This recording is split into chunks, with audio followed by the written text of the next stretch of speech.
जानलेवा शर्त ने ली एक बेगुनाह की जान। शहर के आउटस्कर्ट पर लगा यह पुलिस थाना है।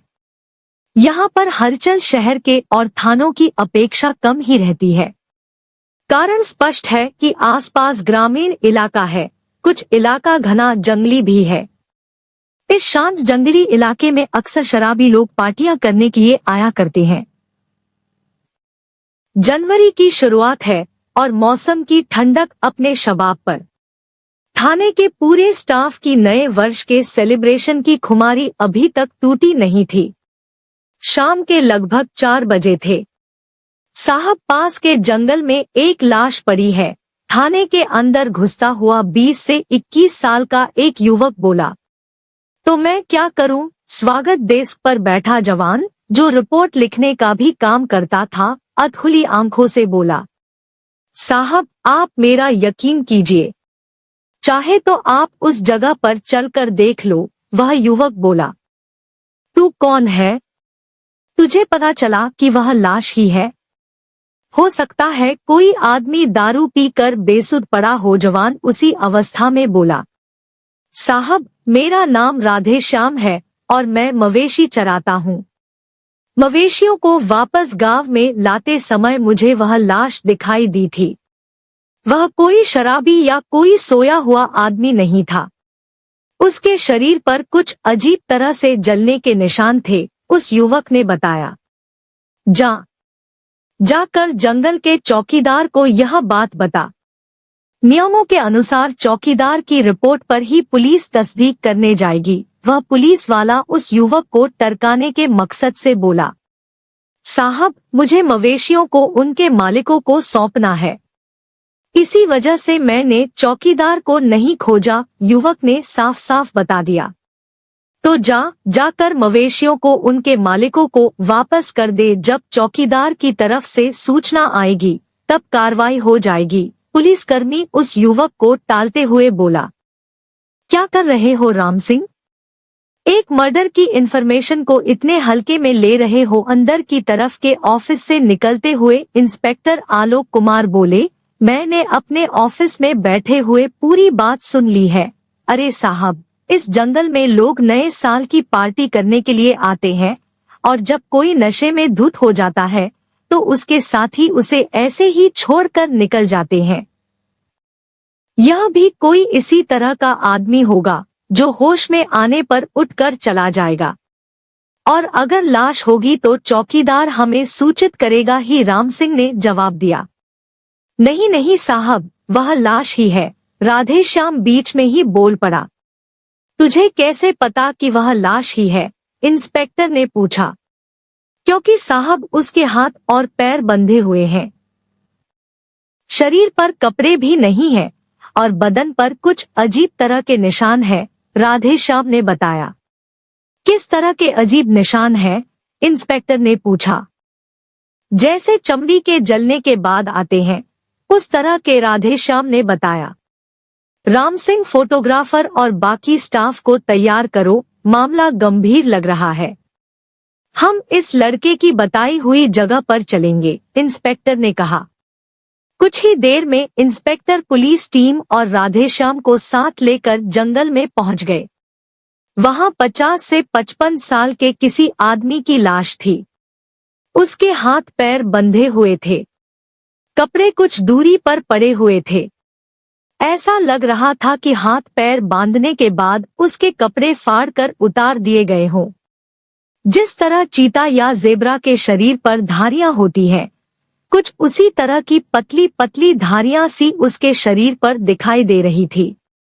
ऐसा लग रहा था जैसे निशान वाले स्थान पर किसी चीज से जलाया गया हो। पास ही शराब की एक 3/4 खाली बोतल व प्लास्टिक का एक खाली गिलास भी रखा था।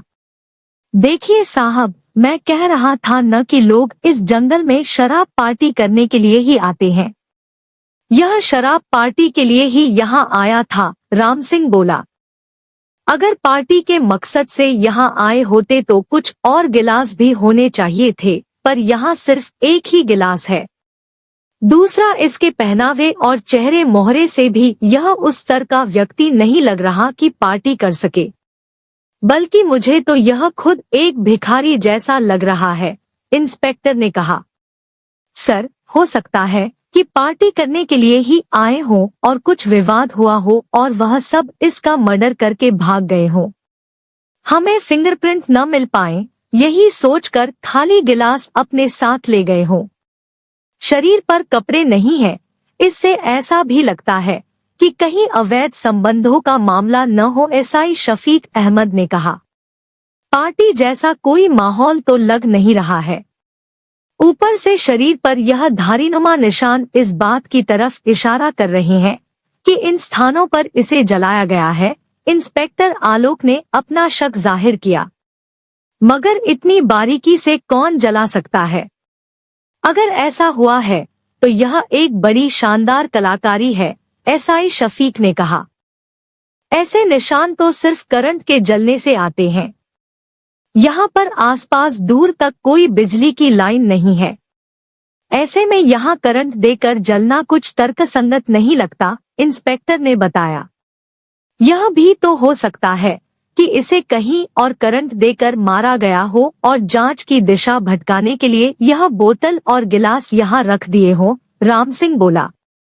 मेरे विचार से ऐसा नहीं हुआ होगा, क्योंकि उसके कपड़े किसी ब्लेड या चाकू की मदद से काटकर अलग किए गए हैं। मतलब करंट उसे कपड़े उतारने के बाद लगाया गया है, वरना कपड़ों पर जले हुए मांस के कुछ अंश कपड़ों पर जरूर चिपकते, इंस्पेक्टर आलोक ने अपने विचार जाहिर किए। फिर एसआई ने पूछा, फोटोग्राफर को बोलकर सभी एंगल से फोटो ले लो और डेड बॉडी को पोस्टमार्टम के लिए भेज दो, इंस्पेक्टर ने निर्देश दिए। पोस्टमार्टम रिपोर्ट आने पर मुझे दिखलाना। यस सर, कहकर सब अपने कामों में लग गए। सर, उस अंधे कत्ल की पोस्टमार्टम रिपोर्ट आ गई है, लगभग 2 दिनों के बाद, एसआई ने सूचित किया। मौत का कारण लो इंटेंसिटी करंट का बॉडी से प्रवाहित होना लिखा गया है, इंस्पेक्टर आलोक रिपोर्ट पढ़ते हुए बोले। वहां पर बिजली कैसे पहुंची होगी, एसआई शफीक ने पूछा। यही तो देखने वाली बात है। ऐसा करो, इस आदमी का फोटो ले जाकर सभी भिखारियों को दिखाओ, शायद कोई क्लू मिल जाए, इंस्पेक्टर ने कहा। जी, अभी टीमें भिजवाता हूँ, एसआई शफीक कहते हुए ऑफिस से निकल गए। 2 दिन बाद एसआई ने सूचना दी, सर, हम लोगों का अनुमान सही निकला। वह लाश एक भिखारी की ही है, जो यहाँ से करीब 7 किलोमीटर दूर शंकर मंदिर के पास बैठकर भीख मांगा करता था। और क्या इन्फॉर्मेशन है उस भिखारी के बारे में, इंस्पेक्टर आलोक ने पूछा। सर, उसका नाम मोहन है और वह उसी इलाके में मंदिर से कुछ दूर एक ब्रिज के नीचे झोपड़ी बनाकर रहता है।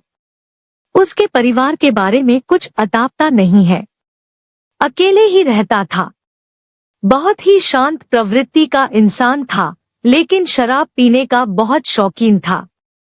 लेकिन पीने के बाद कोई हंगामा नहीं करता था, एसआई ने मृतक मोहन के बारे में बताया। उसकी झोपड़ी की तलाशी ली क्या, इंस्पेक्टर ने पूछा।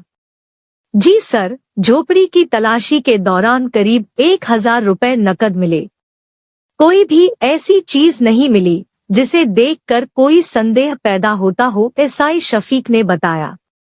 आसपास के शराबी, अफीमचियों और नशे का धंधा करने वालों पर नजर रखो। शायद उसने किसी को देख लिया हो और अपने पकड़े जाने के डर से उसे मार डाला गया हो, इंस्पेक्टर ने शक जाहिर किया। सर, हमने नजर रखी हुई है और मुखबिर भी अलर्ट कर दिए हैं, लेकिन अभी तक ऐसा कोई सुराग नहीं मिला, एसआई ने सूचना दी। ठीक है, आप लोग उसकी झोपड़ी पर फिर से पहुंचो और सभी पास पड़ोसियों को इकट्ठा कर लो, मैं खुद पूछताछ करूंगा, इंस्पेक्टर आलोक कुमार ने कहा। लगभग 2 घंटे बाद इंस्पेक्टर आलोक कुमार उस बस्ती में थे जिसमें मोहन रहता था।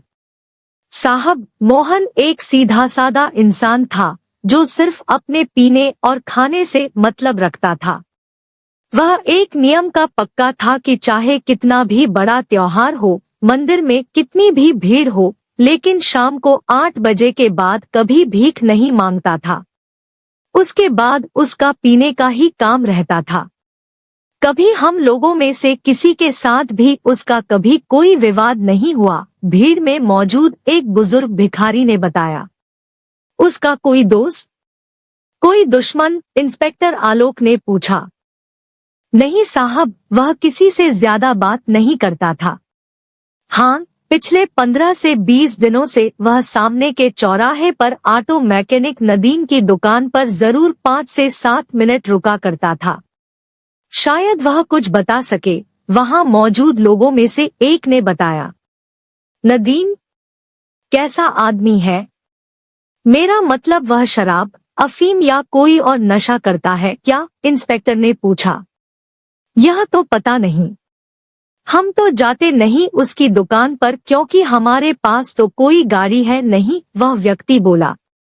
तो मोहन से क्यों बातें करता था वह? इंस्पेक्टर आलोक ने पूछा। पता नहीं, शायद मोहन के मंदिर जाने का रास्ता भी वही था, इसी कारण दुआ सलाम हो जाती हो, वह व्यक्ति बोला। साहब, नदीम को यहाँ बुलवाऊं क्या? एसआई शफीक ने पूछा। नहीं, तुम ऐसा करो, नदीम को उठाकर थाने में ही ले आओ, शायद उससे अच्छी तरह से पूछताछ करनी पड़े, इंस्पेक्टर आलोक कुमार ने निर्देश दिया। ठीक है सर, एसआई ने कहा। कुछ ही देर में एसआई शफीक अहमद नदीम को उसकी दुकान से थाने ले आए। थाने में आते ही इंस्पेक्टर ने नदीम से पूछा, तुम मोहन को कैसे पहचानते हो? नदीम? सर, उसे बीड़ी पीने का शौक था और मैं उसे बीड़ी दिया करता था, बस इतनी पहचान थी उससे, नदीम ने जवाब दिया। तुमने उसे क्यों मारा? इंस्पेक्टर आलोक ने तुरंत मुद्दे पर आते हुए पूछा। नहीं साहब, मैंने उसे नहीं मारा, नदीम सहमते हुए बोला। लेकिन मेरा अनुभव कहता है कि तुमने ही उसे मारा है और मेरे पास इसके गवाह और सबूत मौजूद है, इंस्पेक्टर आलोक अंधेरे में तीर चलाते हुए बोले। साहब, मेरी उससे कोई दुश्मनी नहीं थी तो भला मैं उसे क्यों मारूंगा? नदीम ने इंस्पेक्टर से उल्टा प्रश्न किया। यही तो मैं जानना चाहता हूँ, हमें तुम सीधे सीधे बताते हो या फिर मैं अपनी तरह से उगलवाऊं? इंस्पेक्टर ने कड़ा रुख अपनाते हुए कहा। नहीं साहब, मुझे कुछ नहीं मालूम, माँ कसम, नदीम ने फिर कहा। हवलदार, इसकी बत्तीसी निकाल कर मेरे हाथों में रख दो और याद रहे, एक भी दांत बचा तो तुम्हारी बत्तीसी मैं निकाल लूंगा, इंस्पेक्टर आलोक कुमार ने पास खड़े एक सिपाही से कहा। साहब, मत मारिए, मैं सब कुछ बताता हूँ। 2 से 3 करारे थप्पड़ों के बाद ही नदीम टूट गया। हाँ, तो बताओ क्यों मारा मोहन को? सुन, झूठ बोलने की और पुलिस को बहकाने की गलती कतई मत करना वरना शरीर की 208 हड्डियों का चूरमा बनवा दूंगा, इंस्पेक्टर ने धमकाते हुए कहा। सर, एक शर्त की वजह से मोहन को अपनी जान से हाथ धोना पड़ा, नदीम ने बताया। शर्त? कैसी शर्त? इंस्पेक्टर ने हैरान होते हुए पूछा। नदीम ने बताया, सर, मैं एक साइंस का स्टूडेंट रहा हूं और मैंने 12th तक साइंस सब्जेक्ट ही लिया है। फिजिक्स मेरा प्रिय विषय था, मगर मैं 12th पास नहीं हो पाया। इसी कारण मैंने ऑटो मैकेनिक की ट्रेनिंग लेकर यह दुकान खोल ली। कुछ दिनों पहले अखबार में मैंने एक खबर पढ़ी कि एक स्कूल की फिजिक्स लैब में एक प्रयोगशाला सहायक 12 वोल्ट की बैटरी पर गिर गया और उसके भीगे हुए होने के कारण इलेक्ट्रिक का सर्किट पूरा हो गया और करंट लगने से उसकी मौत हो गई। यह तो एक खबर हो गई, इसमें शर्त कहाँ से आ गई? इंस्पेक्टर आलोक उतावलेपन से बोले। मेरा एक दोस्त है जुनैद, वह इलेक्ट्रीशियन है। उसे मैंने जब यह खबर बताई तो वह मानने को तैयार नहीं हुआ। उसके अनुसार 12 वोल्ट का करंट बहुत कम होता है और उससे कोई बड़ा आदमी नहीं मर सकता। बस इसी बात को लेकर हम दोनों में 5 से 5,000 रुपए की शर्त लग गई। अब समस्या यह थी कि यह प्रयोग किस पर किया जाए और कैसे किया जाए। हमने आसपास देखा तो हमें मोहन इस प्रयोग के लिए सही लगा। बिना परिवार का आदमी था, गायब हो जाने पर कोई शिकायत करेगा, इसकी संभावनाएं बहुत कम थी, नदीम ने बताया। फिर तुमने अपनी योजना को अंजाम किस तरह दिया? इंस्पेक्टर आलोक ने उत्सुकता से पूछा। हमें यह तो पता था कि मोहन शराब का बहुत शौकीन है, बस उसकी यह कमजोरी ही उसकी मौत का कारण बनी। रोज दुकान के सामने से गुजरते समय हमने उससे आगे बढ़कर दुआ सलाम करना चालू कर दिया। धीरे धीरे जाते समय हमने योजना के अनुसार उसे बीड़ी पिलानी चालू कर दी। इससे उसका विश्वास हम पर और बढ़ गया। एक दिन हमने उसे हमारे साथ शराब पीने का ऑफर दिया तो उसने यह कहकर मना कर दिया कि इस बस्ती के सभी लोग उसे पहचानते हैं, इसी कारण वह बाहर शराब न पीकर सिर्फ अपनी झोपड़ी में ही पीता है, और वह भी सिर्फ रात को रोज। तब हमने उसे नए साल की खुशी में पास के जंगल में दारू व मुर्गे की पार्टी रखने की बात कही तो वह लालच में आ गया और पार्टी की बात मान गया। मेरे पास 2002 मॉडल का एक पुराना स्कूटर था। हम तीनों उसी पर बैठकर जंगल में गए। इंस्पेक्टर ने पूछा, लेकिन तुमने उसे मारा कैसे? करंट का इंतजाम कैसे किया? वही तो बता रहा हूँ साहब। मैं और जुनैद दोनों शराब नहीं पीते, मगर अपने प्रयोग का परिणाम देखने के लिए हमने मोहन की पसंद की पूरी बोतल ली। अरे मुर्गे का क्या हुआ? पार्टी तो दारू और मुर्गे दोनों की थी ना? मोहन शराब पीते हुए बोला। आज बहुत दिनों के बाद जी भर कर पीऊंगा। पास ढाबे वाले को बोल दिया है, कुछ ही देर में मुर्गा लेकर आता होगा, जुनैद ने जवाब दिया। लगभग आधी बोतल पीने के बाद मोहन बेसुध होने लगा। मैंने उसके कपड़े उतारना चाहा लेकिन यह संभव नहीं था, इसलिए आनन फानन में एक ब्लेड से उसके कपड़े काट कर उतार दिए। नदीम बोला। मारने के लिए करंट का इंतजाम कहाँ से किया? क्योंकि मुझे मालूम है स्कूटर के उस मॉडल या उस समय के किसी भी स्कूटर के मॉडल में बैटरी लगती ही नहीं थी, और साथ में तुमने कोई बैटरी रखी नहीं थी, इंस्पेक्टर ने पूछा। यहाँ पर मेरा मैकेनिक और फिजिक्स का स्टूडेंट होना काम आया। स्कूटर के टेक्निकल स्पेसिफिकेशन के अनुसार जब उसे 5,500 आरपीएम पर चलाते हैं तो डायनमो के द्वारा 12 वोल्ट का करंट जनरेट करता है। मोहन के कपड़े उतारने के बाद हमने उसके पैर और हाथ ऊपर करके बांध दिए। यह सब करने से यह स्पष्ट हो गया था कि मोहन कोई विरोध नहीं कर सकता। अब मैंने अपनी शॉप से लाए 5 क्लच वायर से मोहन के शरीर पर एक कॉम्पैक्ट क्वाइल की रचना बना दी। इस क्वाइल को मैंने स्पार्क प्लग से जोड़कर पावर सर्किट को पूरा कर दिया। अब स्कूटर को न्यूट्रल गियर में डालकर फुल एक्सीलेटर देकर चालू कर दिया। बेसुध मोहन विरोध करने की स्थिति में तो था नहीं। कुछ समय करंट से जूझने के बाद मोहन शांत हो गया और मैं शर्त जीत गया, नदीम ने बताया। तो यह बात है, एक शर्त जीतने के लिए एक गरीब की मुफ्त में जान ले ली। वैसे कुल मिलाकर करंट कितनी देर देना पड़ा? इंस्पेक्टर आलोक कुमार ने नदीम से पूछा। साहब, कुल 20 मिनट के करंट के बाद मोहन शांत हो चुका था। मुझे उम्मीद थी कि इस सूने जंगल में लाश 2 से 3 दिन तो पड़ी ही रहेगी और उसकी खाल जल जाने की वजह से कीड़े मकोड़े और जानवर जल्दी ही मांस नोच लेंगे, फिर मोहन को पहचानना मुश्किल हो जाएगा, नदीम बोला। क्या खूब कहानी रची तुमने, मगर एक चरवाहे के समय पर पहुंचने के कारण सारा प्लान फेल हो गया, इंस्पेक्टर ने बात पूरी की। हाँ सर, हमसे यह बड़ी गलती हुई है। हमें ऐसा नहीं करना चाहिए था। यह मुझे अब एहसास हुआ है, नदीम ने हाथ जोड़ते हुए कहा। तभी जुनैद भी इंस्पेक्टर आलोक कुमार के सामने हाथ जोड़कर माफ करने के लिए गिड़गिड़ाने लगा।